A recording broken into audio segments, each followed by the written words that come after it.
Hello everyone, and welcome back to our journey through history's greatest achievements.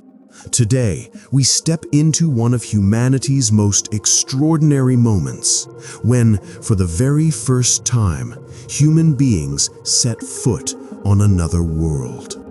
This is the story of Apollo 11, the moon landing. It was the height of the space race. The world was divided by politics, but united by wonder. In 1961, President John F. Kennedy challenged the United States to land a man on the moon and return him safely to Earth before the decade was out.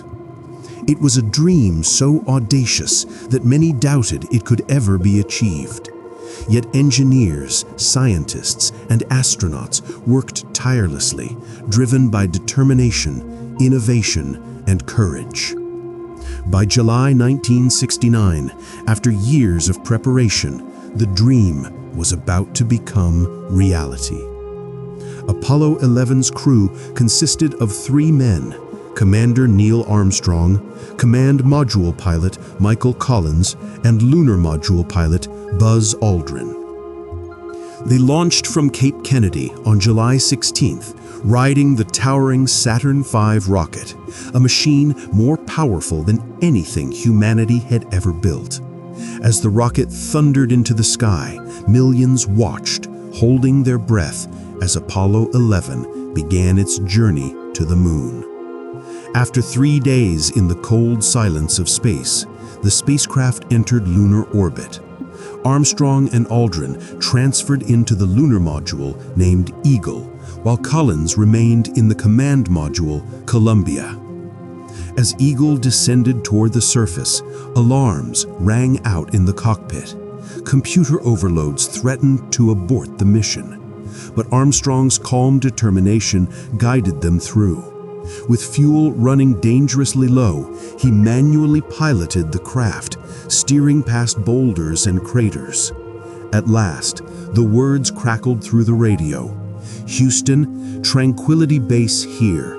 The Eagle has landed." Cheers erupted around the globe. Humanity had arrived. On July 20th, 1969, Neil Armstrong climbed down the ladder of the lunar module. As his boots pressed into the powdery soil, he spoke the words that would echo forever. "That's one small step for man, one giant leap for mankind." Aldrin soon joined him, describing the moon's surface as magnificent desolation. For over 2 hours, they collected samples, deployed experiments, and marveled at the stark alien landscape. Above them, Earth hung in the black sky, a fragile blue marble, home to everything they had ever known. Meanwhile, Collins orbited alone, ensuring their safe return. Though he never touched the lunar surface, his role was vital. Later, he would reflect that he was perhaps the only person not included in humanity's shared moment of celebration. After 21 hours on the moon, Armstrong and Aldrin lifted off in the Eagle to reunite with Collins. Together, they journeyed back across the void, carrying not just rocks and dust, but the hopes of all mankind. On July 24th, they splashed down in the Pacific Ocean, heroes of an achievement once thought impossible. The Apollo 11 mission was more than a triumph of technology. It was a triumph of spirit, of daring to dream, and of proving that when humanity sets its sights beyond fear and limitation, there is no boundary we cannot cross. The footprints left on the moon remain untouched to this day, silent symbols of courage and vision.